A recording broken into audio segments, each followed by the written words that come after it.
Hello, I'm Paul Briley, and you're listening to Off the Comma. I'm a human who cares about supporting other humans. On this podcast, we explore all facets of what it means to feel stuck in life.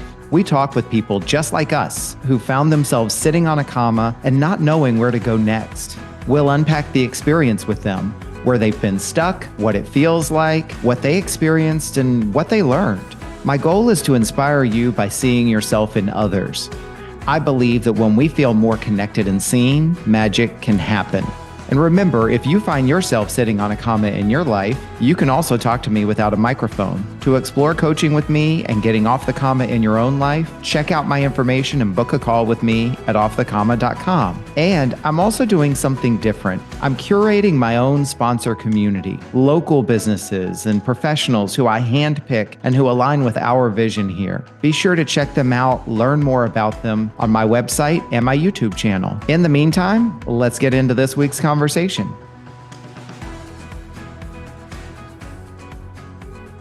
And we're back for another exciting episode of Off the Comma. I'm so grateful to be here again for another one of these powerful interviews. And I feel like I'm such a lucky person to be part of this work. And this week is no exception. I'm excited to introduce someone who's new to my circles and network, and someone that I'm very much looking forward to learn about through her story today. And I'm just going to go ahead and introduce Risa August, and she's going to be joining us today, telling us her story. I'm going to shut up now, Risa, and hand it over to you. Risa, how would you like to be known, and what would you like for folks to know about you? Yes, gosh, it's interesting, this question, actually. Well, first of all, I want to thank you for having me. My goodness. And I'm so looking forward to our conversation. But as far, this is such an incredible question, and I find myself getting emotional around it. Like, how do I want to be known? Oh my goodness, I want to be known as my authentic self. I'm as real as it gets, and genuine and kind and compassionate. And my goal is to make a positive impact on the world, to be a positive human in this world. And so that led me to become an author and write my story. I became a certified Gestalt practitioner, which is a holistic and maybe experiential approach to coaching. And I went on to become a patient advocate and an inspirational speaker. Wow. Well, it sounds like you're living in action the way that you want to be known as a person, right? You said kind, compassionate, positive, and it sounds like that's coming through in the work. I mean, obviously, probably no coincidence, right? But it sounds like you act in the way that you want to be known. Yes, it truly fills me. And, maybe, I don't know, maybe that's selfish, but it truly, it feels like my calling. Like, it feels like this is what I'm here for. This is what I'm meant to do. I'm meant to be this person, not just do, but be, right? And so I can't deny that. I love that phrase right there. I can't deny that. That's powerful. I'm looking forward to hearing what will come up in your story. So if it's okay with you, let's jump in, because I'm really eager to learn about you. Yes. Okay. Well, gosh, how much time do we have? Well, actually, a couple of things. Like I'll kind of lead you, because I have these 5 questions that I ask every guest, and I don't usually know how you're going to answer the questions. I do that on purpose. You and I talked about that a little bit before we started recording. So I'll ask those 5 questions, but before I get to the 5 questions, I do this with every guest because I think it's so important. As you look forward to the conversation ahead, the next 40 or 45 minutes or so, what would be your intention for yourself? What's your intention for you for the next 40 or 45 minutes? Yes. Well, again, I've thought a lot about off the comma and what that means for me. And taking pause has been a big, very present in my life currently. And Mhm. There's something to be said about wanting to inspire others, but also having others hold witness to my story is extremely Mm. healing. Again, I feel a little emotional about it. And it, having the opportunity to be able to share is also an opportunity for healing for me. I think a little bit Mm. of both. Like I hope to inspire, but I also hope to heal just a little bit more, you know? I love that.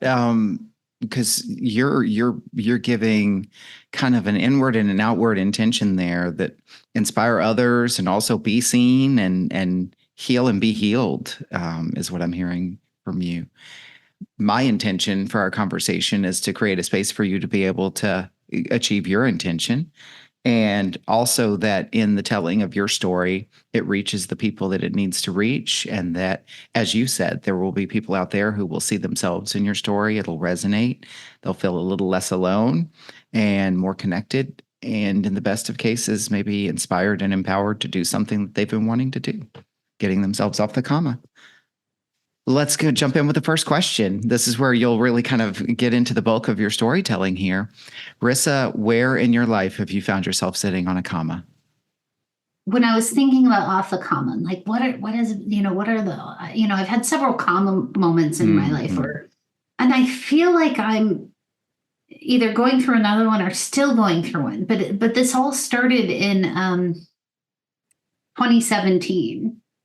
It started long before that, but I think the impact of this comma and this almost um how do I say it? Like forced pause in my life. Like it was this opportunity to like, okay, you're not gonna stop and look at your life and slow down and do, and okay, we're gonna make you and like universe, whoever that higher power is for me. I say Mm-hmm. universe, but it was almost like I was forced to stop and so I was diagnosed with a tumor at the base of my brain and a rare disease.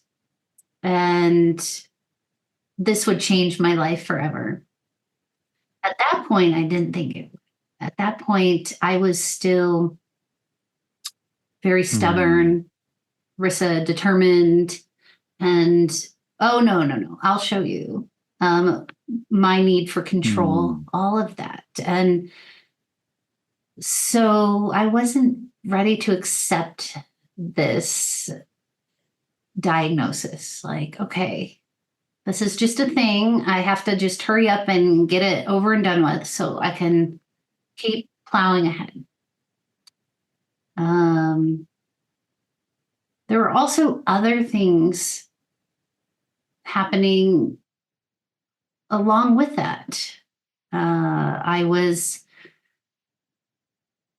going through the dissolution of an 18-year marriage to a man. I fell in love with a woman. That was a, oh my gosh, like what moment? This definitely forced me into a pause. And it just seemed like everything in my life was changing. It was no longer going to be the life I had planned for. Mm-hmm. And a big comma, right? Like we hear so many different stories here, and all of them matter, all of them are important. And what I find in witnessing these stories is that there's all these degrees, and that the commas can be big, they can be large, they can be big to one person and small to another one, small to one person, big to another. But this one, I mean, this affected your whole life. Yes, indeed. Like I was a planner. I was a big planner. I was very rigid. I had my life all planned out, and it all of a sudden wasn't going to be anything that I planned for. Mm-hmm. And not one aspect of it. So So whether it was a bunch of commas all together or like one big fat one, it was all happening. A comma, a big one with a big comma with a lot of consequences, right?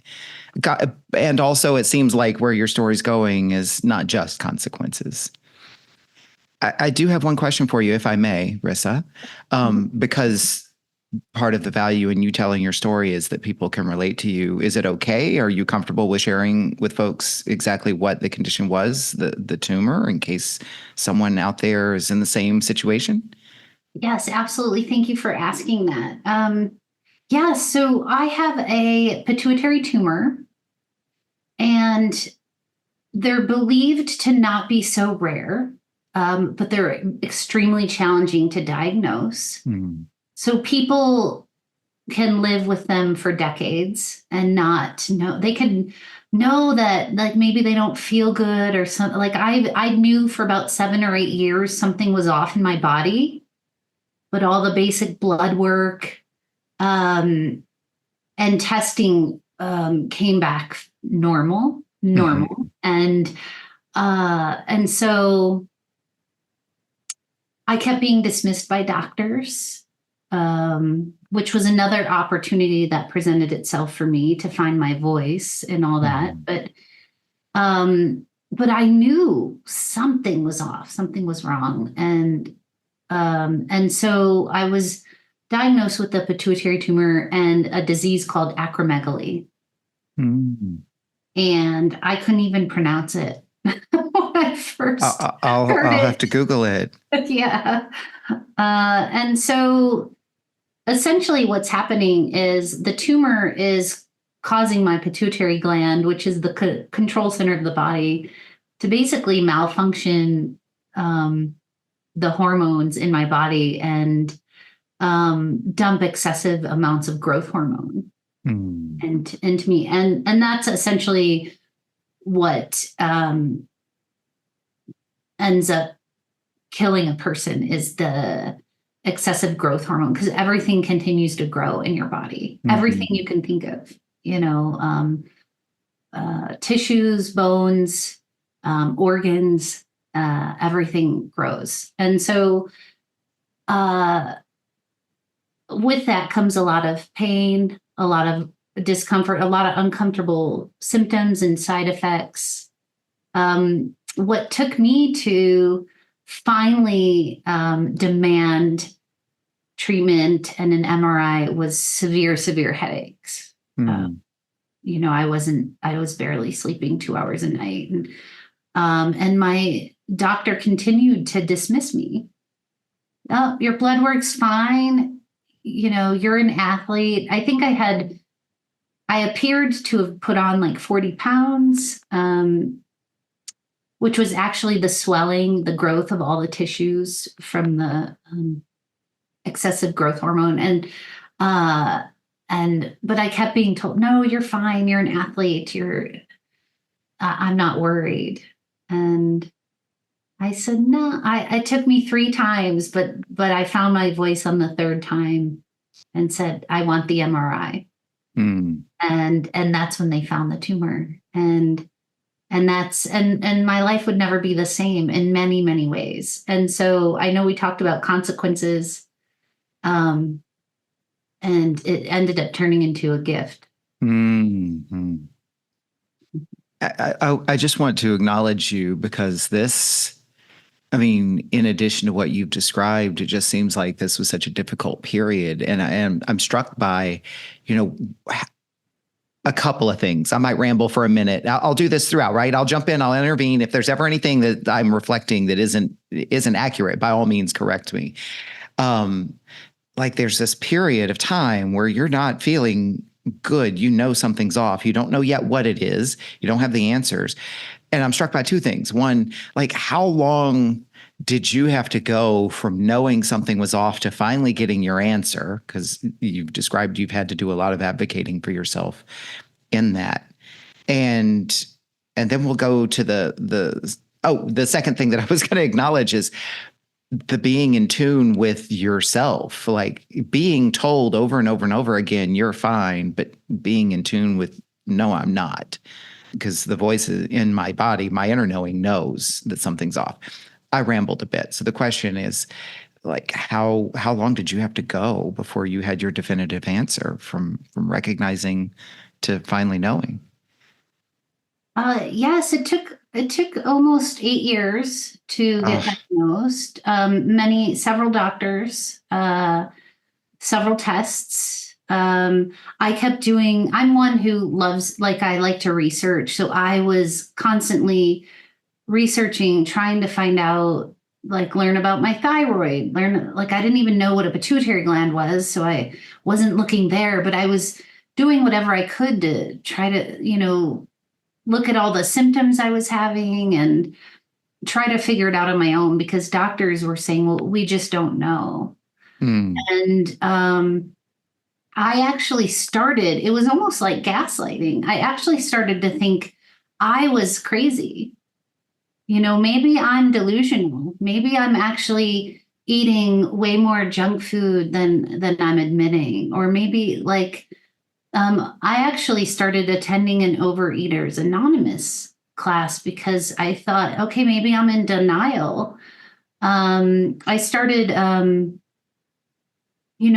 of looking at some of the changing features happening in my body.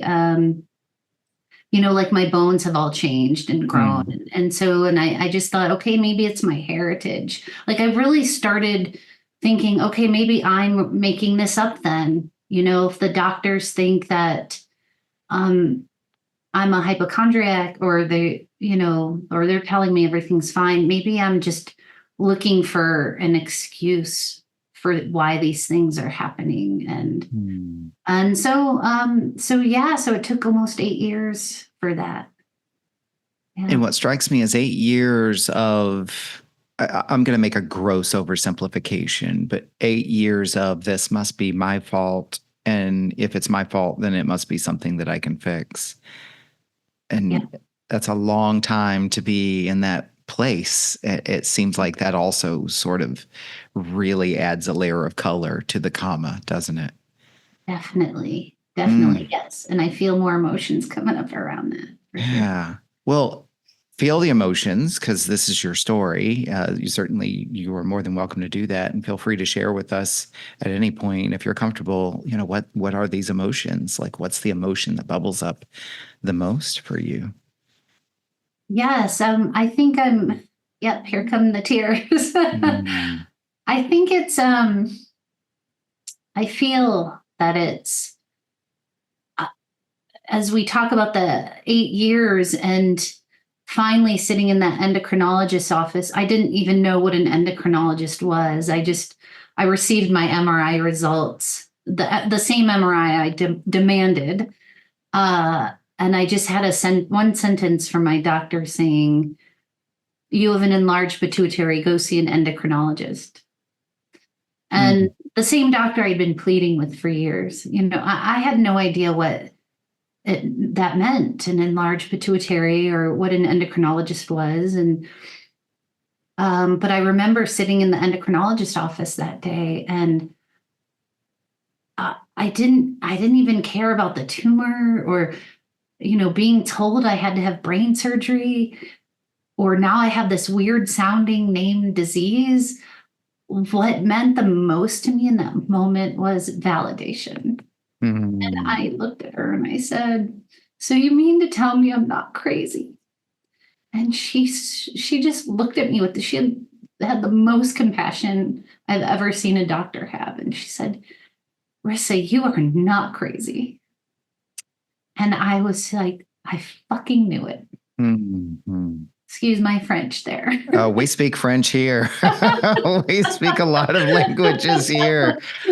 I have to acknowledge you, and I'm going to ask the second question because I believe it's going to support you in continuing to explore this right here. The second question is, what did sitting on this comma create for you? But then I'm going to jump in and lead for a second.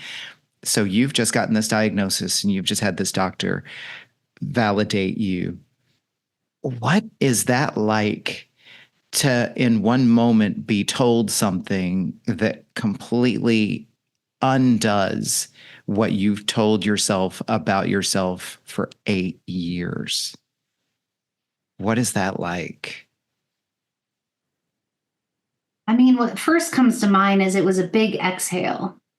It was this relief of, yeah, it was acknowledgement, affirmation of like, I knew to my core, like I'm not making this up, and I really feel like people didn't believe me. And so it was really this sense of relief, which Mm-hmm. sounds kind of funny because I'm being told, oh, well, you have to have brain surgery and essentially your life will never be the same. But I was so relieved. And so that was the first thing in that moment. And then, it was certainly a process after that. I lean more towards introvert, so I take a little longer to Mm-hmm. process things. And um I remember trying to make sense of what it meant and how I felt about it. And I also, that old me who was determined and stubborn was like, okay, what do we need to do now to just get this taken care of so I can get on with my life? Um, so there was that old part of me kind of stepping in of Mm-hmm. like, okay, well, let's just get what needs to be done and move on. It seems like, I don't know if this is true for you, but it's true for a lot of people. And by a lot of people, I mean me. Like, this was one of the hardest things for you to hear. And yet, what I believe I'm hearing you describe is, at least now we know what we're working with. At least now I'm not just grasping in the dark, constantly looking for the answer, never really knowing. Now I have an answer. Yes, and not being dismissed. Not like Mm, finally having that acknowledgement of someone listening to be me, not only listening, but like affirming all those mm, symptoms I had that I was trying to explain away. And, maybe I am eating too much junk food, like all of these ideas, like finally someone was actually hearing me and mm, acknowledging what I was feeling for so long. mm. Because in saying that, you're saying, no, I did know. I didn't have validation, confirmation, other people's agreement. But I think that's coming through really loud and clear. Is I was searching, I was seeking, because I didn't have a definitive answer. And I certainly didn't have people saying, yeah, you might be on the right track. But even though I was pursuing things like my diet, my choices, you're saying there was always something in there that I knew those weren't the things. Yeah. Yeah. Yeah. The power of that voice. And then to have that voice be heard, validated, and supported. Yeah. Hmm. What else, as you've described this comma that you've been sitting on with great detail, what else did this create? You touched on the effect on your relationships and how your relationship shifted. Is that a direction you'd like to go, or anything else you'd like to bring up? Well, I think I'll speak to kind of all of it. Like I suddenly I was, and my marriage for me started dissolving maybe the year before this diagnosis. But once I was diagnosed and going through treatment, my brain surgeries followed up with 6 weeks of radiation treatments. Um, and it put me in a very reflective place in my life. Hmm. Suddenly I started thinking about all the things I wanted to accomplish and do in my life, and looking at or noticing or becoming aware of who was supporting me through this. Where was I getting my support? Where wasn't I getting the support I needed? It really stirred up a lot of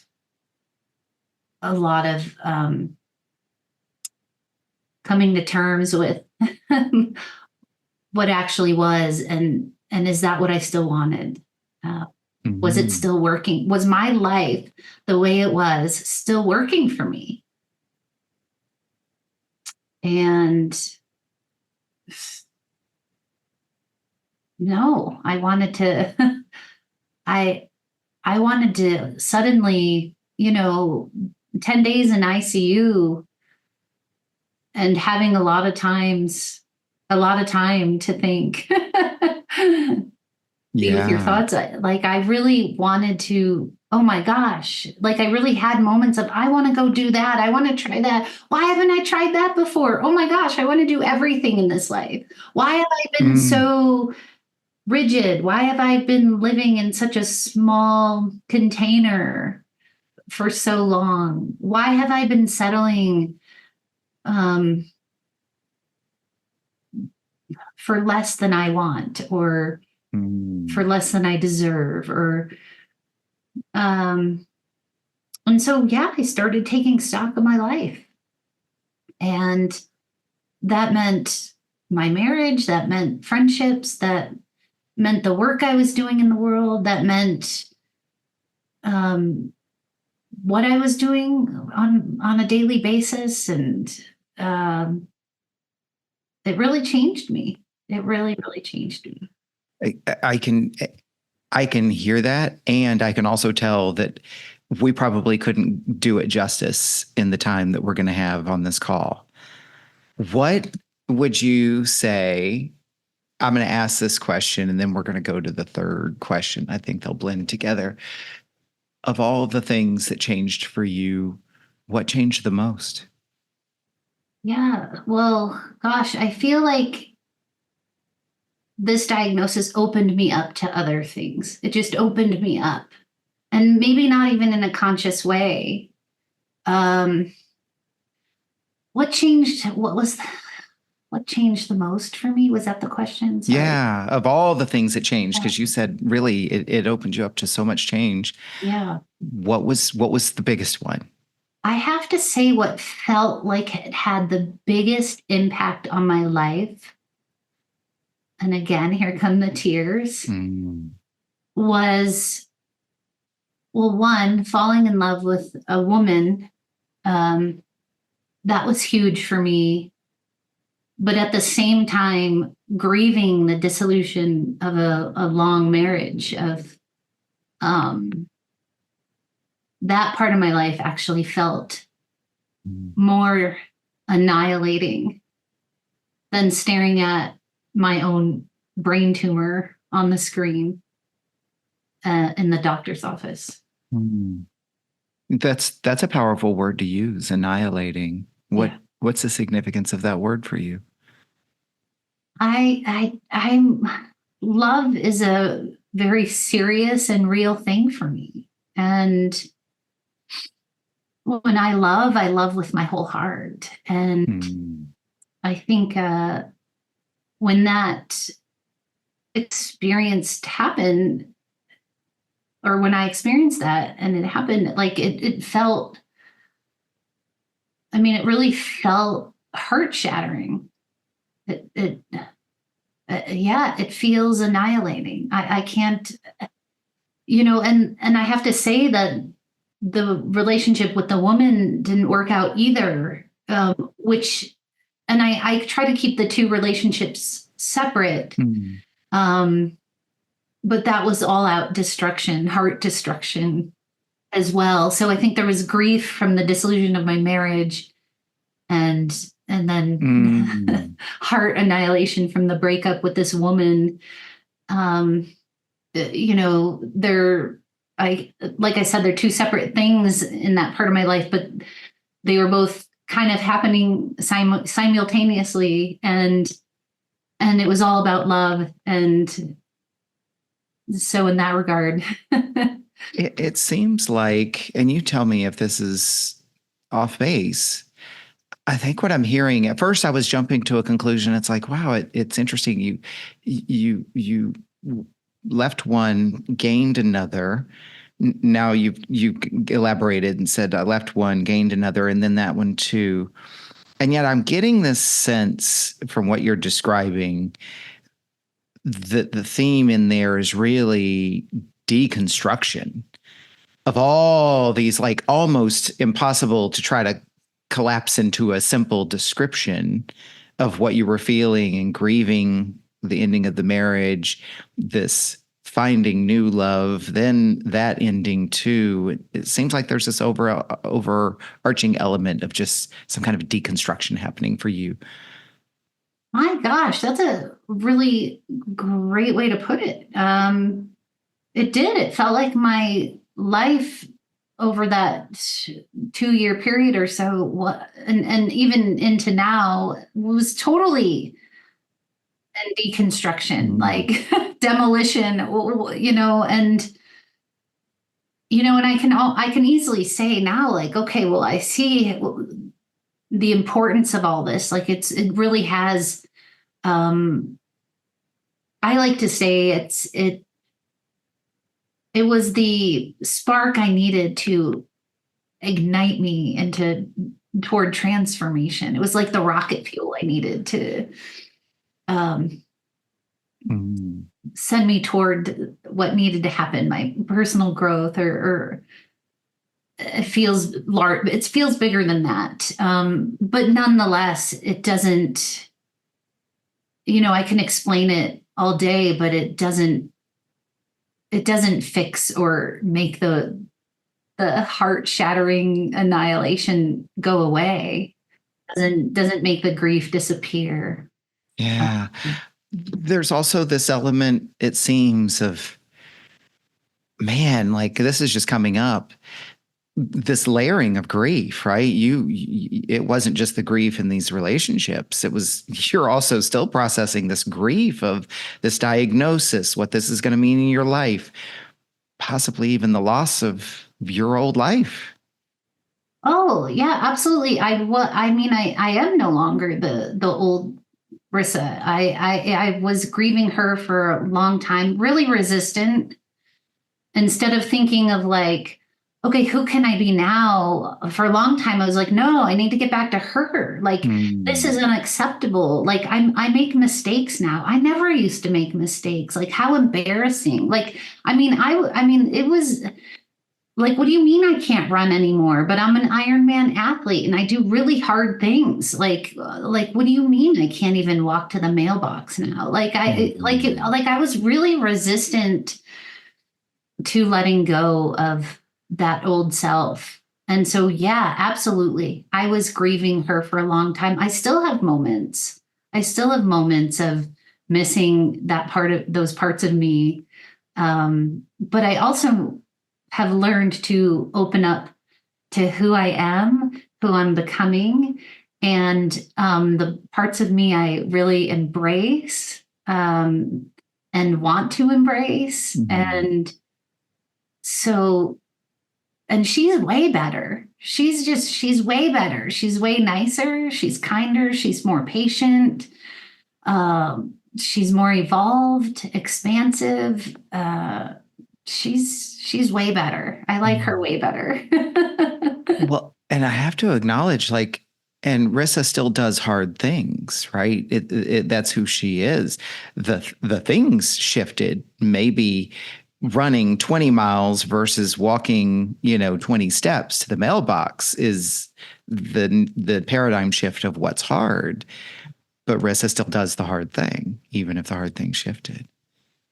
You've already started answering the third question. The third question is, what have you learned about yourself as a result of sitting on this comma? What would you add? Well,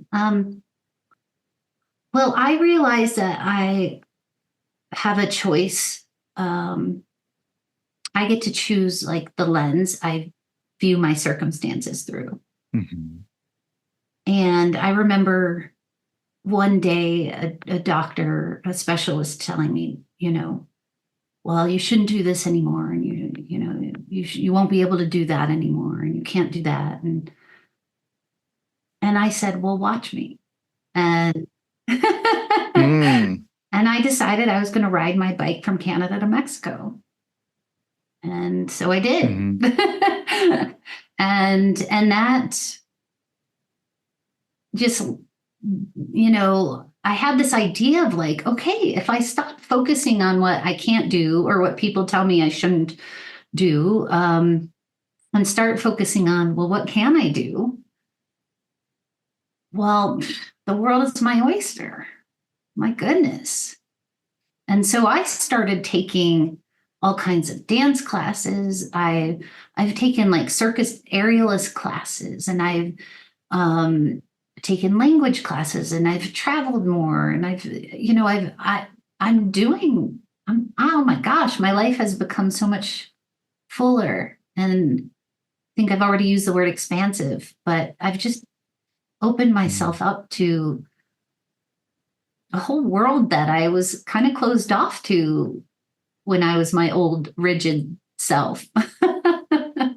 It really is amazing. I mean, just what you shared with us alone, the riding your bike from Canada to Mexico, and I'm sure that's its own story, and I believe it is its own story, right? Little plug.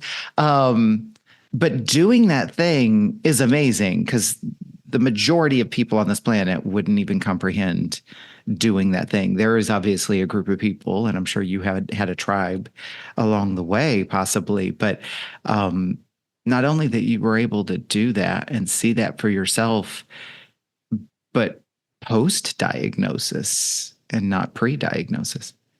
Yeah, it started off with, well, I'll show you. And that's like old Rissa, always wanting to do the best, be the best, and determined and stubborn, and it ended up turning into, oh my gosh, well, what next?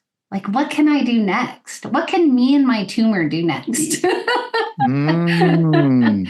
And I stopped, it no longer became about trying to prove to the world or prove to other people or be the best. It was, no, I'm going to be Rissa. And I don't know what that looks like, but I'm just going to be Rissa.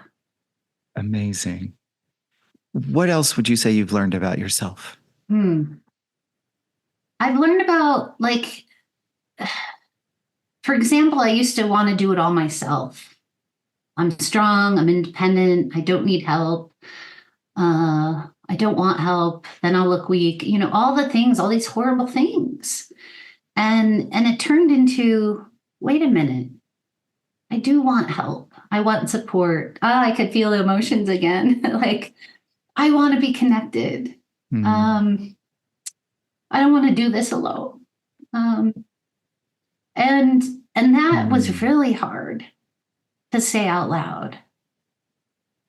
And can I do it alone? Sure. Do I want to? Hell no. So I see that theme through your story, even in the earlier part of your story, pre-diagnosis. You were talking about this feeling of being alone and needing and wanting validation and being heard. And then when you were, how significant that was. So it seems like, it's kind of it's a thread for you and how important these things are for you. oh, definitely. I acknowledge the hell out of myself now all the time for everything. Yeah, like, Nice. even if I just get out of my pajamas and go to the grocery store, I'm like, yeah, Rissa, got some stuff done today. Nice. Nice.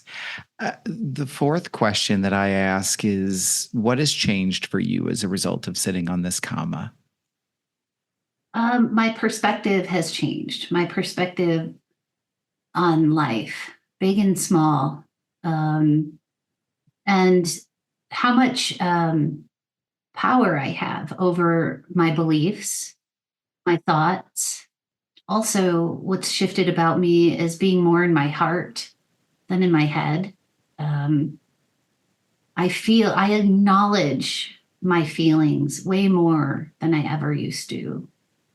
And that feels really powerful for me. That's a really big deal for me, to be someone who never would cry, to oh my gosh, Mm. emoting is an incredible release and gift and can be cleansing and healing in itself.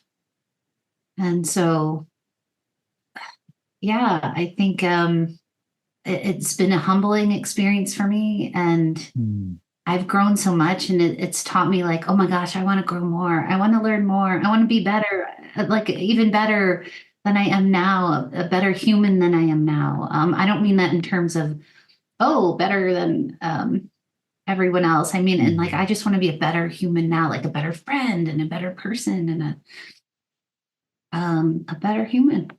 It seems like what you're also saying is Hmm. more of a friend, more of a human. Yeah, yeah, yeah. Yeah. Well, because you said better, not in like a competitive sense, but better as in more of an expansive sense. And you've used the word Yes. expansive numerous Oh, times. I like that. I really like that wording around that. Mm. Yeah.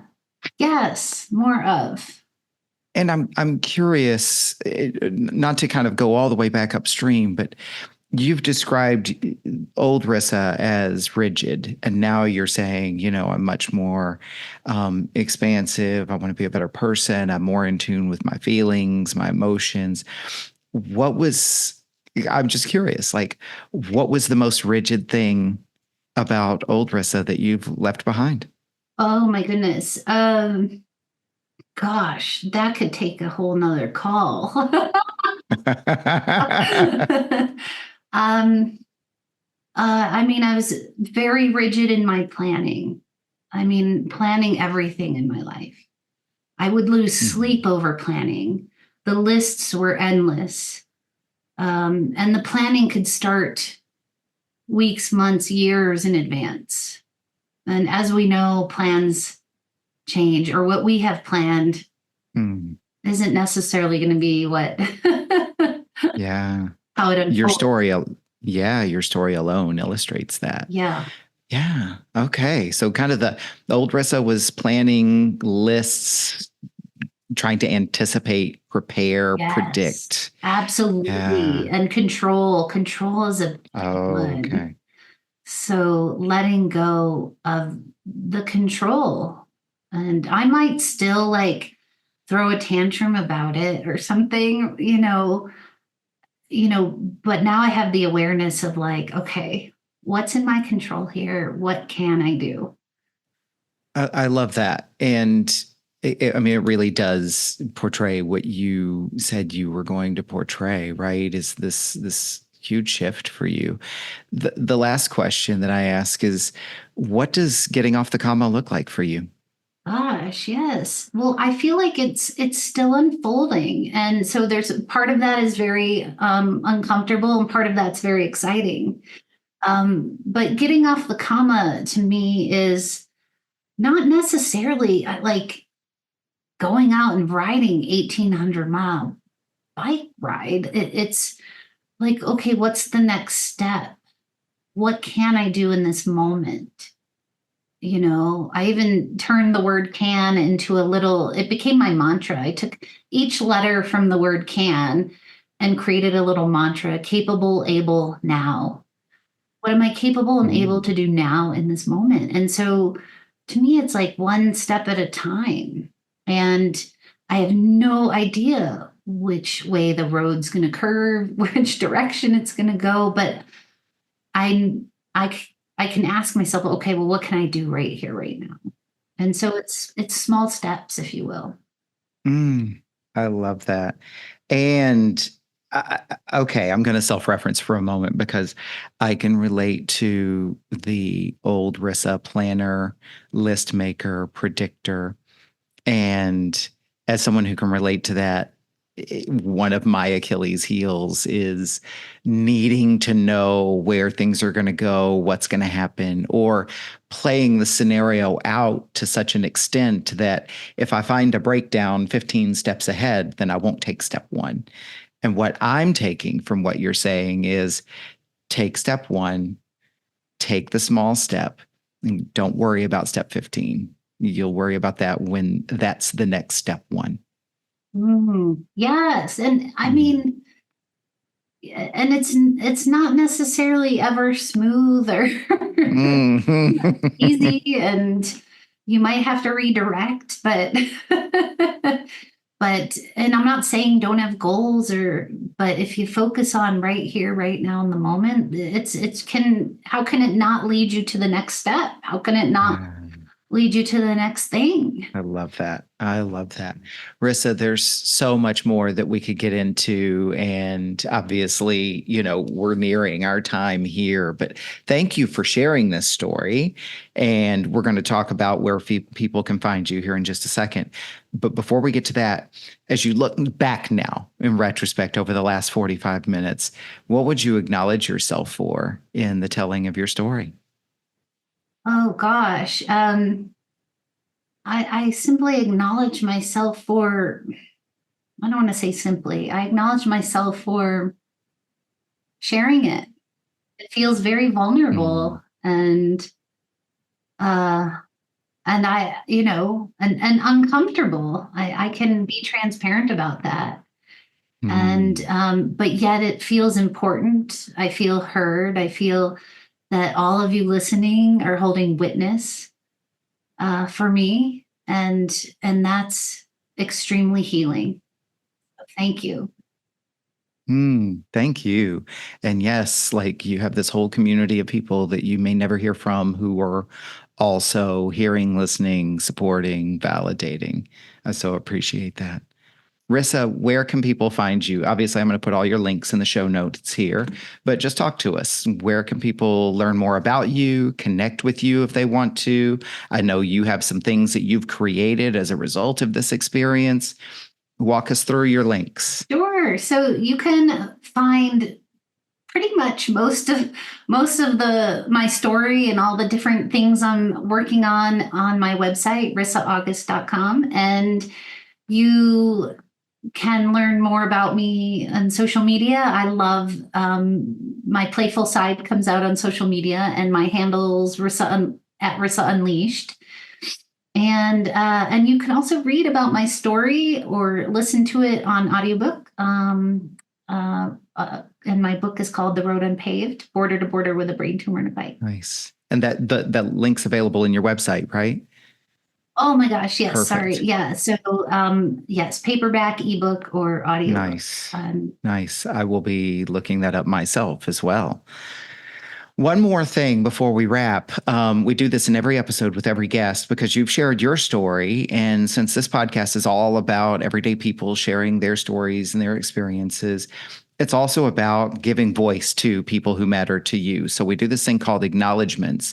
And if you look within your world and your sphere of influence, it's your opportunity to give some acknowledgement to, boost, give a voice to, and lift up people that matter. It can be people, creators, organizations, causes, whatever that might be for you.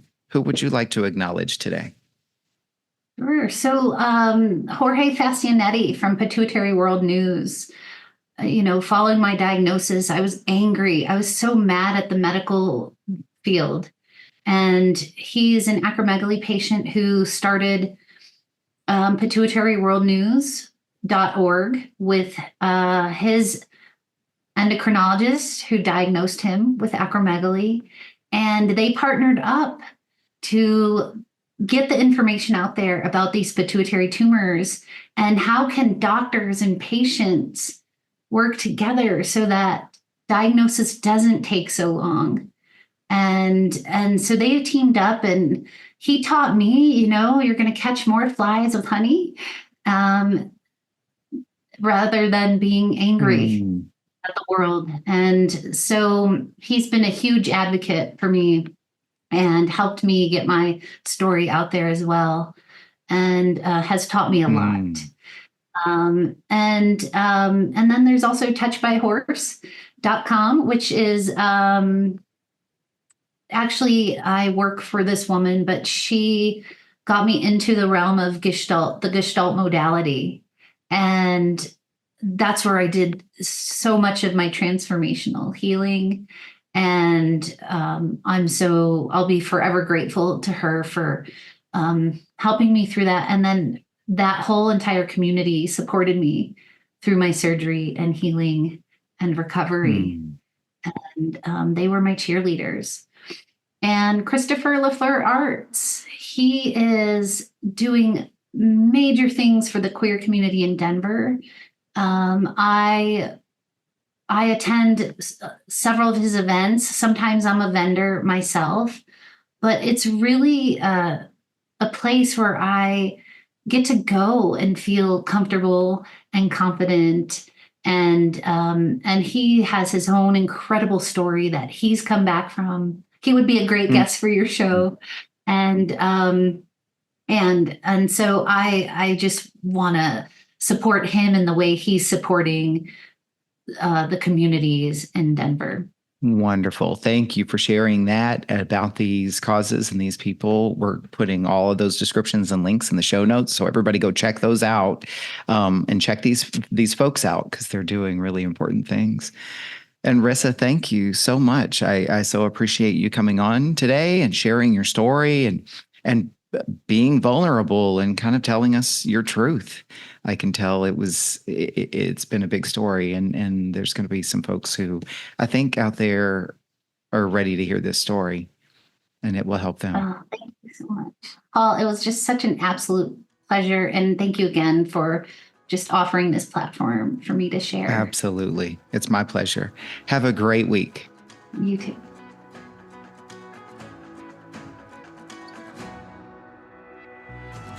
What an honor it is for me to witness these powerful stories. I hope you feel the same way too. Think about what you learned from this conversation. What stood out for you? What challenged you?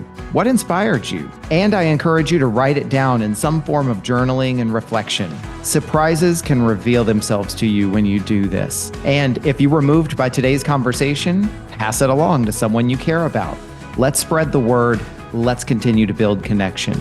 And if you do discover something you'd like to unpack further, book a call with me and let's talk about it. My links are in the show notes. Be sure to like this episode, follow the podcast here on this platform and social media at Off the Comma. And feel free to comment and interact with these posts and episodes. Check out my website for workshops, events, and my sponsor community. I'm covering the costs of production by curating my own sponsors who align with our vision. Be sure to check them out. They're all powerful people and businesses. Thank you for listening to this episode of Off the Comma. As always, keep noticing and keep listening.